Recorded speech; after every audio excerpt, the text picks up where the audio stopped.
You ask Tiger to calculate. This deals with linear inequalities with one unknown. The final result is q equal or smaller than 8. Let's solve it step by step.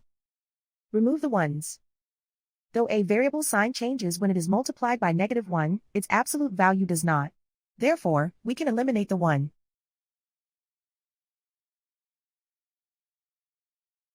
Convert the q into a positive number. Multiply both sides by -1. Whenever you multiply or divide by a negative, reverse the inequality sign.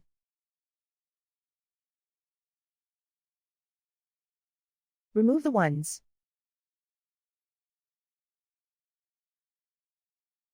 Simplify the arithmetic.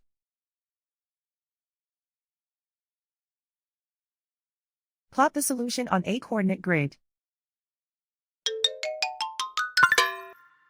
And so the final result is q equal or smaller than 8.